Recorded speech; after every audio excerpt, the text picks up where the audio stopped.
Hello everyone, आज हम इस वीडियो में सीडीपी के क्वेश्चन देखेंगे और ये जो आपका क्वेश्चन पेपर है पेपर 2 है।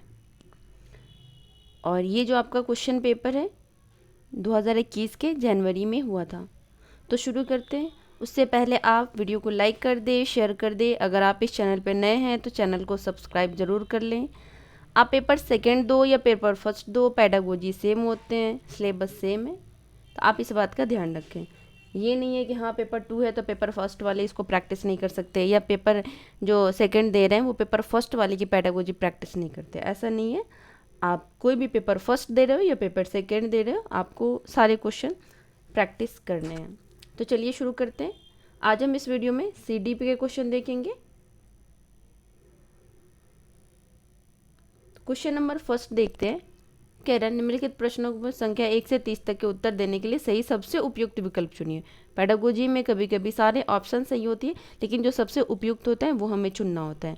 तो क्वेश्चन नंबर फर्स्ट से शुरू करते हैं। क्वेश्चन नंबर फर्स्ट कह रहा है बाल्यावस्था की अवधि में विकास, मतलब ये during the period of child development, मतलब बाल्य अवस्था की जो अवधि होती है उसमें विकास कैसा होता है, आपसे ये पूछ रहे हैं। तो फर्स्ट कह रहा है धीमी गति से होता है एवं उसे मापा नहीं जा सकता। ठीक है। सेकंड कह रहा है बहुस्तरीय और मिश्रित होता है। थर्ड कह रहा है में केवल परिणात्मक परिवर्तन होते हैं, जहाँ केवल आएगा आप उसको कट कर देंगे। फोर्थ कह रहा है अनियमित और असंबद्ध होता है। आपका फोर्थ भी गलत हो जाएगा। तो आप बताएं फर्स्ट सही होगा या सेकंड सही होगा। तो इसका सही आंसर हो जाएगा option number second is the right answer. बहुस्तरीय और मिश्रित होता है, is multi layered and complex होता है। क्वेश्चन नंबर सेकेंड पे चलते हैं। ये कह रहे निकट विकास का क्षेत्र क्या है, मतलब आप जोन ऑफ प्रोक्सिमल डेवलपमेंट के बारे में ये पूछ रहे हैं। आप इस बात का ध्यान रखिए कि जो जेड, इसको शॉर्ट में हम जेडपीडी कहते हैं। जेडपीडी किसने दिया है, तो ये जीन पियाजे नहीं, लेवाइगोस्की का दिया हुआ zone of proximal development. Question number second का फर्स्ट ऑप्शन देखते हैं। बच्चों के वर्तमान स्तर पर स्वतंत्र प्रदर्शन और वयस्क व अधिक कौशल वाले समीक्षियों की सहायता से बच्चे द्वारा उपार्जित किए जाने वाले प्रदर्शन के मध्य का क्षेत्र है। फर्स्ट तो कह रहा है। सेकंड कह रहा है विभिन्न प्रकार के कार्य जो कि अपनी आयु के अनुसार बच्चे को करने चाहिए परंतु वह नहीं कर सकते। आप इस बात का ध्यान रखेंगे कि ये लेवाइगोस्की ने आयु के बारे में कुछ नहीं कहा है, जीन पियाजे ने कहा है, तो आपका सेकंड गलत हो जाएगा। थर्ड कह रहा है वह प्रक्रिया जिसमें शुरू से विभिन्न समझ वाले दो व्यक्ति समान समझ पर पहुंचते हैं। फोर्थ कह रहा है वह प्रक्रिया जिसमें बच्चे समाज के वयस्क सदस्यों द्वारा निर्धारित विधि से कार्य करते हैं। तो आप बताएं सेकंड का सही आंसर क्या होगा। तो इसका सही आंसर हो जाएगा option number first is the right answer.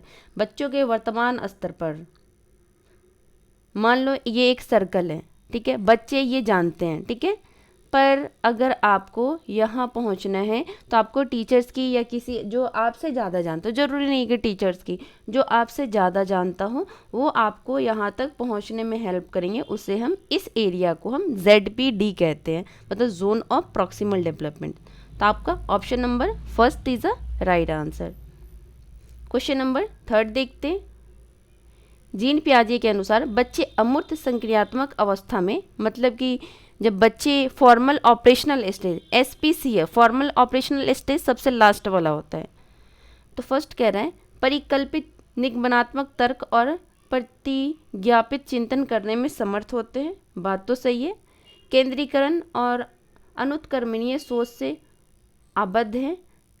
संरक्षण, वर्गीकरण और श्रेणीबद्धता करने में सक्षम नहीं है। प्रतीकात्मक और सांकेतिक खेलों में भाग लेने प्रारंभ करते हैं।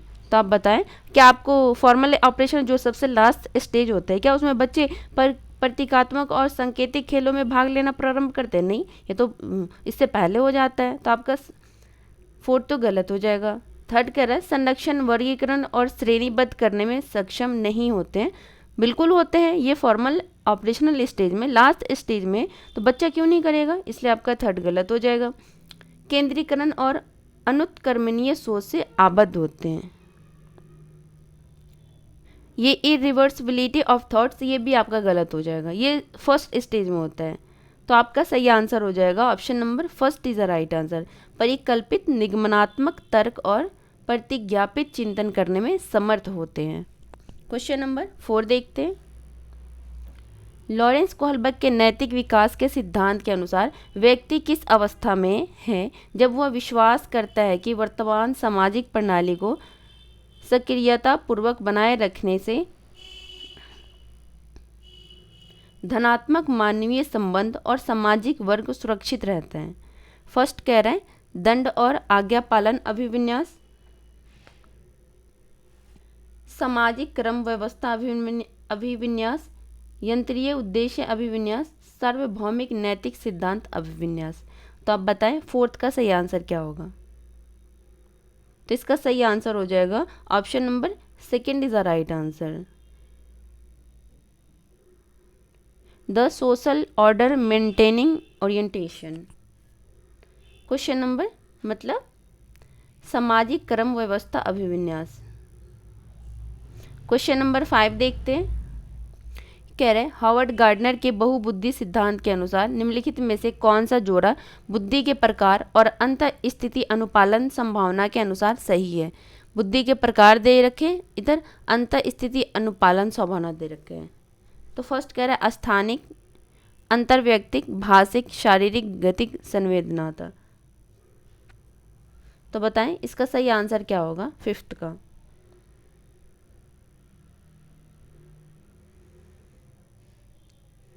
आपको मैच नहीं करना है, आपको ये बताना है इसमें से सही कौन सा है। क्या स्थानिक का मनोवैज्ञानिक है? नहीं, तो आपका फर्स्ट तो गलत हो जाएगा। एक सेकेंड, आपका फर्स्ट गलत हो जाएगा। क्या अंतराव्यक्तिक विक्रेता होता है? नहीं। क्या इंट्रापर्सनल सेल्समैन होता है? नहीं, बिल्कुल नहीं होता है, तो आपका सेकेंड गलत हो जाएगा। क्या भाषिक मूर्तिकार होते हैं? नहीं, भाषा मूर्तिकार नहीं होते हैं। फोर्थ हो जाएगा सही आंसर ऑप्शन नंबर 4। जो शारीरिक गति संवेदना होती है वो खिलाड़ी हो सकते हैं, एथलीट हो सकते हैं, क्योंकि वो अपने बॉडी को मूवमेंट उनके अच्छे से होती है, उनके बारे में ये कह रहे हैं। क्वेश्चन नंबर, इसमें डांसर भी आ सकती है। क्वेश्चन नंबर 6 देखते हैं। ले वाइगोस्की के अनुसार बच्चों के संज्ञानात्मक विकास में भाषा की एक महत्वपूर्ण भूमिका है। बात तो सही कह रहे हैं, बच्चे भाषा अधिग्रहण यंत्र द्वारा भाषा सीखते हैं, ऐसा नहीं है। ये सोशलाइजेशन के थ्रू बच्चा भाषा सीखते हैं, ऐसा ले वाइगोस्की का कहना है। बच्चे का संज्ञानात्मक विकास चरणों में होता है, ये बात जीन पियाजे ने कहा है, इसलिए ये गलत हो जाएगा क्योंकि यहाँ से ले वाइगोस्की का नाम दे रखा है।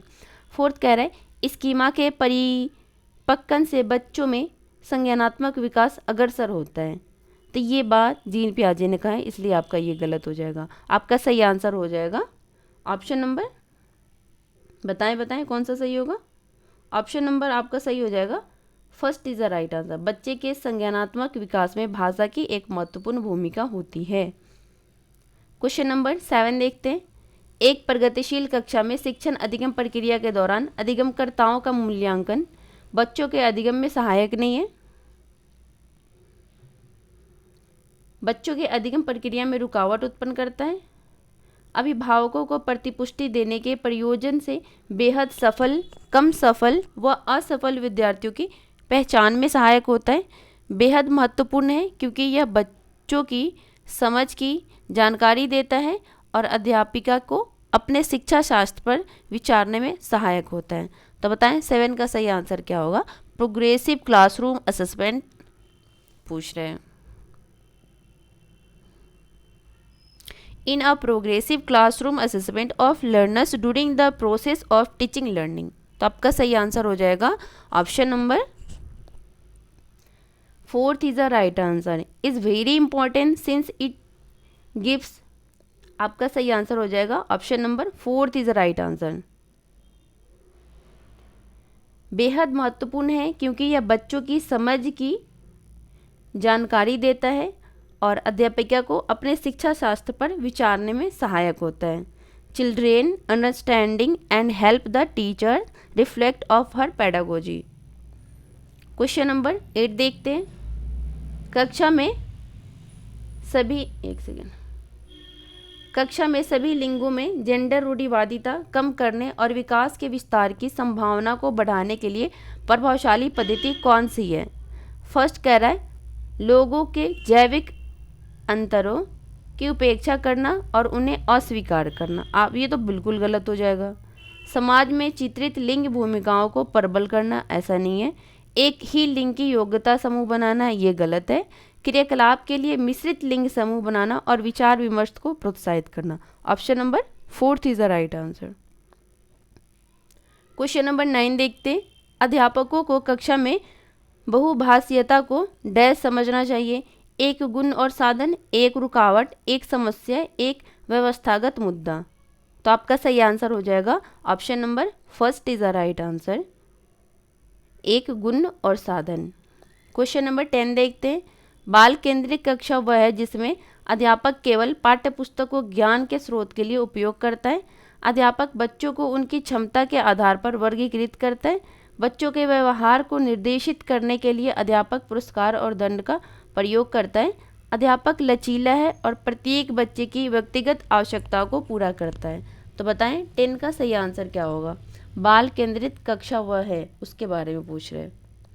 तो आपका सही आंसर हो जाएगा option number 4 is the right answer. अध्यापक लचीला है और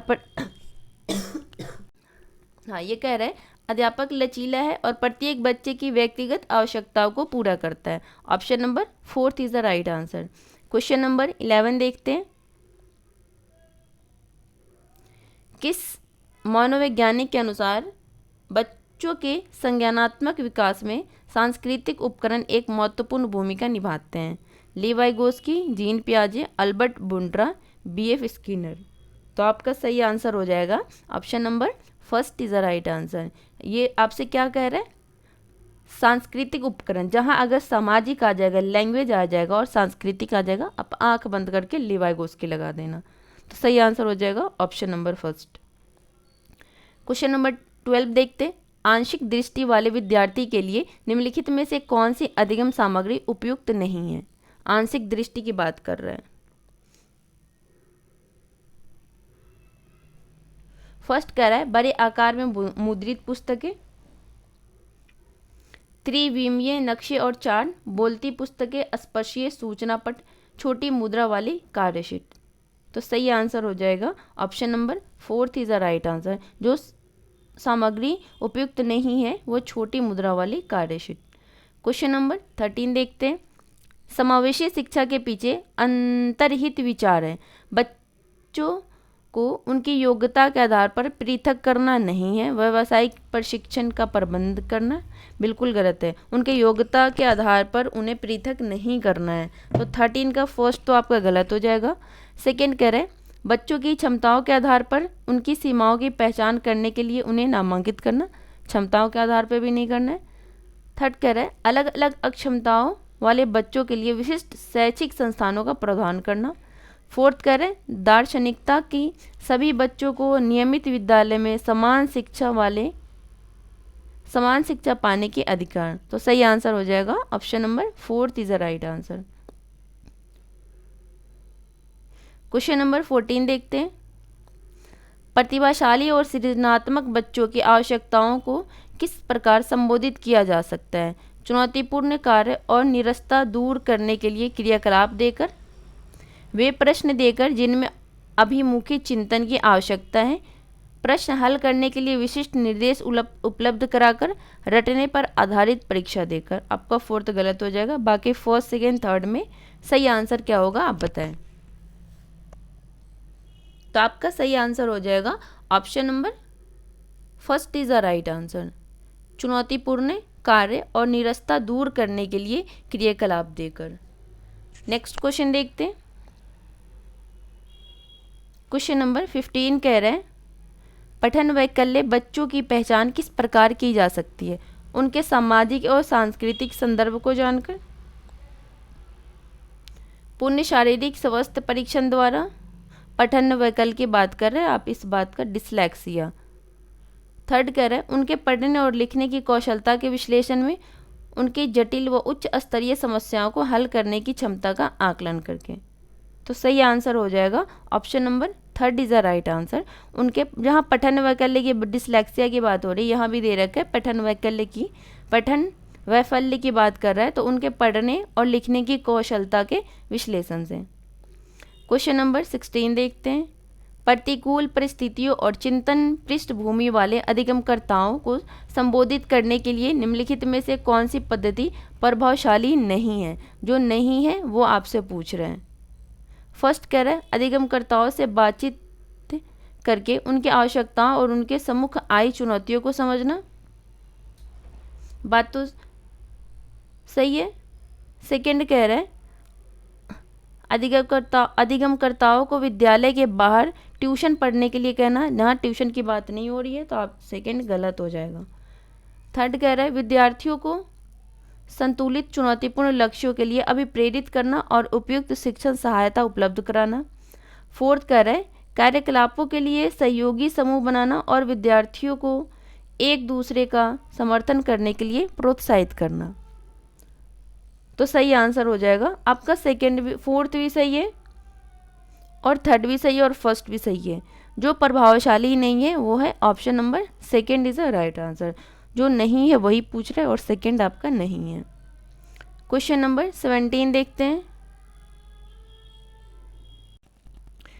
कह रहा है बच्चों के अधिगम में शारीरिक स्वास्थ्य और संवैगिक अवस्था का कोई प्रभाव नहीं होता है। क्या आपको लगता है कि इमोशनल एंड फिजिकल का कोई प्रभाव नहीं पड़ता है? बिल्कुल पड़ता है। तो 17 का फर्स्ट तो गलत हो जाएगा। कि एक महत्वपूर्ण भूमिका होती है, बात सही है। कोई आपसी संबंध नहीं होता, गलत हो जाएगा। कि भूमिका क्या कह रही है, नगण्य है, ये भी आपका गलत हो जाएगा। तो बच्चों के अधिगम पे, लर्निंग पे शारीरिक स्वास्थ्य, अब मान लो बच्चा फिट ही नहीं है, कमज़ोर है, उसको नींद आ रहा है, वो तबीयत ठीक नहीं है, बीमार है, वो क्या वो पढ़ पाएगा? नहीं पढ़ पाएगा। और अगर मान लो आप बहुत ज़्यादा खुश हो और बहुत ज़्यादा उदास हो, फिर भी आप पढ़ाई नहीं कर पाओगे। तो आपका सही आंसर हो जाएगा option number second is the right answer. ये आपके लाइफ में बहुत ज़्यादा इम्पोर्टेंट रोल निभाते हैं, जो फिजिकली और मेंटली हेल्थ या इमोशनली, ठीक है। और emotion and cognition are inter related, ये अलग नहीं है, ये एक दूसरे से जटिल रूप से संबंधित है। क्वेश्चन नंबर 18 देखते हैं। कक्षा में अर्थपूर्ण अधिगम को प्रोत्साहन करने के लिए अध्यापिका को विद्यार्थियों की सहायता करनी चाहिए कि वे अपने मनोभावी और अभिप्रेरणा को सुव्यवस्थित कर पाएँ। विद्यार्थियों को उनके प्रदर्शन के आधार पर वर्गीकृत और नामांकित करके उनके योग्यता आधारित समूह बनाने चाहिए। योग्यता आधारित समूह नहीं बनाना है, कितनी बार आपको बता चुके हैं, तो आपका सेकंड गलत हो जाएगा। थर्ड कह रहा है विद्यार्थियों में संवाद और परिचर्चा को प्रोत्साहित करना चाहिए जिससे वे बहुपरिप्रेक्ष्य करने में सशक्त हों। तो आप ये देखिए, मैंने आपको क्या बताया कि सेकंड गलत हो जाएगा। तो आप ये ढूंढिए कि सेकंड किस किस ऑप्शन में। आपका फोर्थ में सेकंड है, नहीं होगा। सेकंड में भी सेकंड है, नहीं होगा। बाकी हम फोर्थ ऑप्शन देख लेते हैं। आपका थर्ड सही है, तो आप ये देख लीजिए किस किस ऑप्शन में थर्ड है। तो इसमें भी है, इसमें भी है, तो हमें लास्ट ऑप्शन भी चेक करना पड़ेगा। ये कह रहे हैं कक्षा में विविधता की उपेक्षा करके शिक्षण की मानक विधि को अपनाना चाहिए। तो आप बताएं सही आंसर क्या होगा 18 का। तो इसका सही आंसर हो जाएगा, आपका फोर्थ गलत हो जाएगा और आपका सेकंड भी गलत हो जाएगा। तो फर्स्ट सही है और थर्ड सही है। Option number first is the right answer. Question number 19 देखते हैं। अधिगम एक डैश और डैश प्रक्रिया है, जटिल और सक्रिय, सरल और रैखिक, सरल व्यक्तिगत, जटिल और निष्क्रिय। तो आपका सही आंसर हो जाएगा अधिगम एक जटिल और सक्रिय प्रक्रिया है। Option number first is the right answer. Question number 20 देखते हैं। अपनी कक्षा में अर्थपूर्ण अधिगम को सुसाध्य बनाने के लिए अध्यापिका को अपनी कक्षा में सामाजिक, सांस्कृतिक, धार्मिक, भाषाई विविधता को डैश चाहिए, टालना चाहिए, उपेक्षित करना चाहिए, समझना चाहिए, अनदेखा करना चाहिए। क्या आपके सामाजिक, सांस्कृतिक और धार्मिक भाषाई विविधता को टालना चाहिए, उपेक्षित करना चाहिए, या समझना चाहिए, अनदेखा करना चाहिए? आप देख पा रहे होंगे कि 3 ऑप्शंस ऐसा है जो सिमिलर है, निगेटिव है। तो आपका टालना उपेक्षित करना और अनदेखा करना, ये तीनों तो रिलेट कर रहे हैं ना एक दूसरे से, पर आपका जो थर्ड ऑप्शन है वो बिल्कुल अलग है। तो सही आंसर हो जाएगा option number third is the right answer, समझना चाहिए। क्वेश्चन नंबर 21 देखते हैं। कक्षा में प्रभावशाली अधिगम के लिए डैश वातावरण की रचना करनी चाहिए बजाय वातावरण की। तो सहयोगिक, प्रतिस्पर्धिक, प्रतिस्पर्धित और सहयोगिक, भयावह, सुसाध्य, प्रतिस्पर्धिक और सुसाध्य। तो आपका सही आंसर हो जाएगा कक्षा में प्रभावशाली अधिगम के लिए सहयोगी वातावरण की रचना करनी चाहिए बजाय प्रतिस्पर्धिक के वातावरण के। तो आपका सही आंसर हो जाएगा option number first is the right answer. Question number 22 देखते हैं। निम्नलिखित में से कौन सा उदाहरण विद्यार्थियों को अधिगम के लिए अभिप्रेरित करने के लिए प्रभावशाली पद्धति है?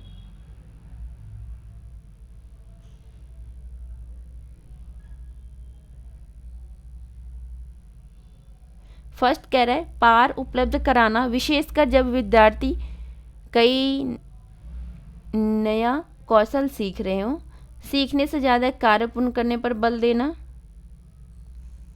वे कार्य देना जो कि बहुत सरल हो, प्रतियोगिताओं के लिए बहुत से अवसर उत्पन्न करना। तो बताएं 22 का सही आंसर क्या होगा? तो इसका सही आंसर हो जाएगा option number first is the right answer. Question number 23 देखते हैं।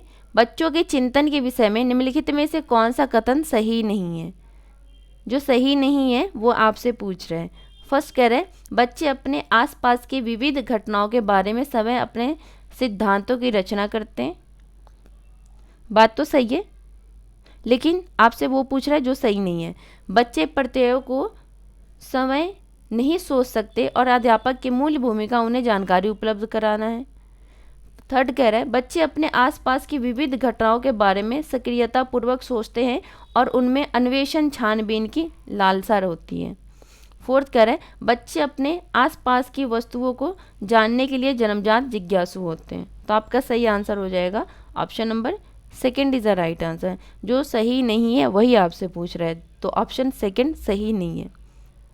क्वेश्चन नंबर 24 देखते हैं। बच्चों का विद्यालय में असफल होना प्रस्तावित करता है कि वंचित पृष्ठभूमि वाले बच्चों में अधिगम का सामर्थ्य नहीं होता है। बिल्कुल गलत है।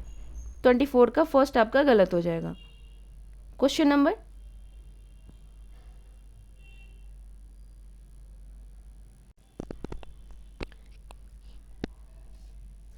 सेकेंड ऑप्शन कह रहे हैं निर्दिष्ट करता है कि विद्यालय इन बच्चों को आवश्यकताओं और रुचियों की पूर्ति करने में समर्थ नहीं है। थर्ड कह रहा है साबित करता है कि इन बच्चों में आनुवांशिक पैदाइशी कमियां हैं और उन्हें विद्यालय से निकाल देना चाहिए। आपका थर्ड गलत हो जाएगा। सूचित करता है कि अभिभावकों में अपने बच्चों की अधिगम में सहायता करने का सामर्थ्य नहीं है। आपका फोर्थ गलत हो जाएगा। तो आपका सही आंसर हो जाएगा option number second is the right answer. Question number 25 देखते हैं। समूह में एक दूसरे को पढ़ाने और सहायता करने से बच्चे समय की चिंतन प्रक्रिया पर आपेक्ष कर सकते हैं और संज्ञानात्मक क्रियाकलाप को उच्च स्तर पर पहुंच सकते हैं। सेकंड कह रहे हैं बच्चों में भ्रांति उत्पन्न हो सकती है जो उनके अधिगम में हस्तक्षेप करते हैं। थर्ड कह रहे हैं बच्चों का ध्यान भंग हो सकता है और यह एक प्रभावशाली शैक्षिक पद्धति नहीं है। फोर्थ कह रहे हैं बच्चों में प्रतिस्पर्धा प्रवृत्ति उत्पन्न होती है जो कि अधिगम में विभिन्न रुकावट पैदा करती है। तो बताएं 25 का सही आंसर क्या होगा? तो सही आंसर हो जाएगा option number first is the right answer. बच्चे समय की चिंतन प्रक्रिया पर आक्षेप कर सकते हैं और संज्ञानात्मक क्रियाकलाप के उच्च स्तर पर पहुंच सकते हैं। क्वेश्चन नंबर 26 देखते हैं। एक डैश कक्षा में अध्यापिका अपनी शिक्षिका शास्त्र व आकलन की विधियों को विद्यार्थियों की व्यक्तिगत जरूरतों के अनुसार परिवर्तित करती है। फर्स्ट कह रहे अध्यापक केंद्रित, प्रगतिशील, पाठ्यपुस्तक केंद्रित, व्यवहारवादी। तो आपका सही आंसर हो जाएगा option number second is the right answer, प्रगतिशील कक्षा कहेंगे उसे।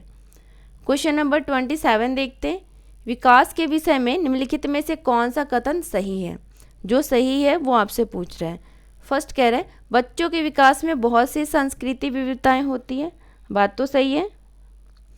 संसार में सभी बच्चों का विकास एक ही क्रम के अनुसार सुनिश्चित समय से होता है। बिल्कुल नहीं। विकास सुरुचिपूर्ण व्यवस्थित समूह की अवस्थाओं में पूर्व निश्चित अनुवांशिक घटकों के कारण होता है। नहीं, आपका थर्ड गलत हो जाएगा। विकास एक सरल और एक दिशा प्रक्रिया है। विकास एक जटिल और स्पाइरल होता है। ठीक है, ऐसे ऐसे ऐसे। तो आपका सही आंसर हो जाएगा option number first is the right answer. Question number 28 देखते हैं। निम्नलिखित में से मध्य बाल्यावस्था की अवधि का मुख्य प्रमाण चिन्ह कौन सा है? फर्स्ट कह रहा है प्रतीकात्मक खेल का उभरना, तर्क संगत विचारों का विकास जो कि प्राकृतिक रूप से मूर्त हैं, पेशीय कौशल और समग्र शारीरिक वृद्धि का तेजी से विकास, वैज्ञानिक तर्क और अमूर्त रूप से सोचने की क्षमता का विकास। तो आपका सही आंसर हो जाएगा option number second is the right answer, तर्क संगत विचारों का विकास जो कि प्राकृतिक रूप से मूर्त हैं। क्वेश्चन नंबर 29 देखते हैं। बच्चों के समाजीकरण में विद्यालय की कोई भूमिका नहीं है कि बहुत कम भूमिका है, प्राथमिक कारक है, द्वितीयक कारक है। तो सही आंसर हो जाएगा option number fourth is the right answer. बच्चों के समाजीकरण में प्राथमिक कारक फैमिली की होती है, परिवार की होती है, और सिर्फ अद्वितीय कारक आस पड़ोस स्कूल वगैरह की हो जाती है। क्वेश्चन नंबर 30 देखते हैं। निम्नलिखित में से किस मनोवैज्ञानिक ने प्रस्तावित किया कि बच्चों का चिंतन गुणात्मक रूप से वयस्कों की अपेक्षा अलग होती है? जीन पियाजे ने, लेवाई गोस्की ने, हॉवर्ड गार्डनर ने, लॉरेंस कोलबर्ग ने। तो सही आंसर हो जाएगा option number first is the right answer, Jean पियाजे ने। तो इस वीडियो में हमने टोटल CDP के 30 क्वेश्चन करे हैं। आई होप कि आपको ये वीडियो पसंद आएगी। आप इस वीडियो को ज़रूर देखें, जितना हो सके आप प्रैक्टिस ज़रूर करें। मिलते हैं आपसे नेक्स्ट वीडियो में, तब तक वीडियो को लाइक करें, शेयर करें। अगर आप इस चैनल पर नए हैं तो चैनल को सब्सक्राइब जरूर कर लें। Thank you.